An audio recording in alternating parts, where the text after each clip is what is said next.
So, first I have a few questions for you. How many of you are doing front-end mostly, like as main? Yeah, okay. And how many of you is doing React? Great. My talk is not React specific, but when I know you right now, so I can introduce myself. I'm Tomasz Cichocinski, and I'm lead front-end developer at Code Heroes. We are a small software house based in Krakow, and we are mostly in creating fintech solutions and chatbots. And my talk is about schema-driven development. And going to the agenda, we will learn what the schema is, how we use schemas at Code Heroes, and how schemas can be helpful when creating user interfaces. But what is exactly schema? So according to Wikipedia definition, schema is shape or in more generally plan of something. And in front-end development, we are focusing on data visualization and creating forms mostly. So schema can be, for example, shape of the form. And there is something I call remote schema. This is the schema. We don't know exact shape up front because it usually comes from the external resource, like your server. So it should be serializable because, for example, if you have, I don't know, mobile application in Swift or Java, or you have your front end in any fancy language like Elm or Reason, it's great to not include any language or platform specific features in that. So our client code should provide only the building blocks that will be used to create something based on that schema. And how we use remote schemas at Code Heroes. One of our clients is Hull. It's the American-French startup, which allows customer data synchronization over multiple services like Salesforce, HubSpot, or MailChimp. And there is around 40 connectors right now that allow integration with the services or provide any other functionality like processor, which allows you to compute customer data in any way.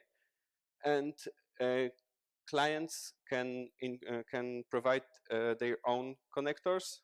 So there is possibility of endless amount of connectors out there. So we have to provide some generic solution how we want to define settings for the connectors. And some connectors can have very complex settings, like the basic one are like a name or description, and the more advanced are like attribute mapping between one service and the whole. And what we were facing, working with them, it was the rewrite of the whole dashboard from the legacy React and Mutable DOM API, Mutable DOM approach. It was using a JSON editor library, which was not pure React solution, and the React version was also 13 or 0.13 or something like that. So our goal was to create foundations for the future improvements, and the schema we were using was JSON schema. It was original solution, and we had to be backward compatible. But what JSON schema is? So according to the JSON schema definition, it's the vocabulary that allows annotate and validate JSON documents. And here's the example of a simple object we want to like validate and annotate. Is a person object that has first name, last name, and age property. As you can see, there is a simple validation that the age has to be greater than 0, and the first name and the last name are required. And here's the example field from how. It describes the simple field that allows you to select attribute, and we know that default value is email, and the options define the placeholder, and if we are allowed to create custom traits that are not predefined. We were not. I'm not sure if we were spec compatible with the JSON schema specification, but it was more of a guideline we used to work with that. And here's the example field that allows us to pick the attribute from the MailChimp. And what went great? First thing that we dropped the legacy not React approach, and we transitioned to React JSON schema form, which is, I think, something related to Mozilla, but I'm not sure. And we create one very robust custom component like Liquid Composer, which allows you to specify the template, and we also have preview and other properties that describe how we want to present this field. So focusing on the JSON schema, it's just a type string with format Liquid Composer or something like that, but there is a lot more that we can provide and display. Yeah. And where we failed, we choose and library which wasn't perfect for our needs, because it was focusing mostly on primitive types like input or like text input or selects, and we have in few places we have very complex attributes like combination, and we want to display something like mapping, as I said, between the how attributes and the external service attributes, and it's not perfect. And the domain can be really hard because there is a lot of different options that those fields can have, and how they and that this change the behavior of that fields a lot. But we accomplished the great creating great foundations for the future improvements. We will focus right now on settings validation on the client, because right now it's only on the connector side when we are saving the settings. We plan to add conditional rendering, which is also a great thing that schema can express. For example, if you have 5 fields that describe the connector settings, but they are only relevant if you provide the API key, for example, for that service. So you don't have to display those 5 fields if your API key is optional, maybe. So it creates the easier introduction for the clients using the platform, and it all depends on the business stuff. And we are thinking about creating our own JSON schema form engine, because using the React JSON schema form is not the best, and using our own solution will allow us to leverage. I think we want to leverage the approach we are using. But not everything have to be such generic, and not everything comes from the external resource. So there's a thing I call local schema. It's usually part of your code base. I think maybe it's always part of your code base. So it doesn't have to be serializable. So because it's part of your code base, so you're allowed to use any language-specific features, like, I know, maybe React components or functions that are not that easily serializable. And it's easier to type check, because if you are writing your schema, you have instant validation if everything is correct, and if you are using the fields or types you are allowed to use. And how we use local schemas at Code Heroes. Recently, we were creating the large fintech application, but unfortunately, I cannot give you more details. So let's bring the whole business down to displaying a lot of tables and a lot of filters. So yeah, there was a lot of tables with advanced filtering, and we created 3 client-side applications, one for the end users, one for the administrators, and one for the company employees, like making the whole business working.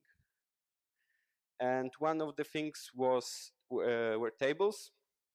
So tables were expressed using the list of columns, and each column had the key for the object. For the object field, we want to get the title, the sorting, if we wanted to show that column ascending or descending, the cell renderer, if we wanted to display some custom stuff. And this approach was great because we could create some like reusable columns, like, I know, maybe username, and we had, for example, 4 tables that were using username, so it was easily composable. And here's the example of the simple column that allow us to go into the user details, to edit them, and delete or archive the user. And it was great because we could reuse it in every table that allowed any user manipulation or something like that. And the other thing were filters. So it was very similar approach, but focused on not on data visualization, but on data creation. So we created different types and formats that developers were able to use to create filters. And we provide that the mapping between the internal structure and the query format that that server accepts. And here's the example filter field that gives you the ability to pick date between date range. So as we can see, there is a range format and the date type. There are also the keys that we wanted to use to store our values, the placeholders, and because we were focused, like the internationalization was important for us, we used the key and or message based approach, and the same is for label. And here's the example filter that allows you to select the dates, the currency you want to filter, also the volume of the transaction or something like that, the account or client or status, and everything. It's based on it's here, and there was like more tables like that. So it was really important for us to create some reusable and generic approach to create new views. And what went great, we used the same approach in all 3 client applications, and basically creating the new view was we had only to provide the table, the columns list, the filters list, and the mapping between the internal and the internal structure. And it also can be reusable. For example, if you have your date stored as a moment object instance, and your server accepts the ISO string or a timestamp. You have your function that gives you the ability to map those two values. And same thing was with money, and user like inputs the money as a float, a number, and the server accepts it as an integer without the decimal value. And where we failed, we were too much remote in our approach because we used too many primitive types, like first too many primitive types to describe our schema. Like I showed you previously, it was a range and the date, and we could provide, for example, the React component that we want to display, and only the properties that describe and add something to this component. But we went with the like very primitive approach. So our code was too centralized because we had one place where all, for example, statuses were stored, and we have statuses for both for users, for transactions, for any other types of for different types of transactions. So it was very very hard to add new features and to use it in different places of the application. And we created not enough abstractions around client-server logic because, as I said, that creating the new view was only about providing the table, the columns list and the filters list, and the mapping between the internal and external structure, but it was not 100% true because we had to write some boilerplate, and it was like very easy to create those abstractions, and we fail at creating them. But those are not only schemas we use, and others are, for example, the validation schemas like Yup, created by Jason Quence. And it's really great for creating very simple, starting from very simple uh, validation schemas, like if we have name property and it should be string and it's required.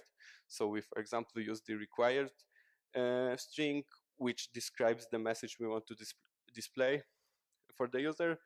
And there is something like if our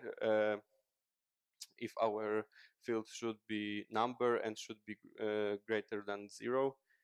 And there is also ability to add references to between the different fields in the object. So it's easy, it's great to express more complicated things. And there are other schemas around us that are not only about front-end development. There are API schemas, GraphQL schemas, and database schemas, but that's the different topic. And from where the driven development part comes from. So it's about focusing on defining your schema first. So try to understand how much you know upfront. For example, if you have potentially infinite number of configurations, you should provide some more generic approach. And if you have, for example, 10 tables you know upfront, and you can use local approach and have it as a part of your code base. And how much will change over time, and how many fields will be added to your application, and how many different types of the data you want to create will be added over time. And if you have to touch your code base to add it, or only if users or other employees can add it without the developer ingression. and focus on testing your engine and the building blocks, because you can have few building blocks, but you have that many options that you can pass to them, so they will change their behavior very much, and focus on testing the different configurations of those blocks, because most of your schema is not there's no correlation between the different fields. And after all, the traditional approach might be okay, because if you have, I don't know, two tables and one place when you want to define the filters on those table, or if you have one form for user registration form or login form or something like that, it's like you don't have to create the generic approach with some external resource and hard coding it as a, I don't know, in your in JSX, in React, maybe okay for that. Thank you.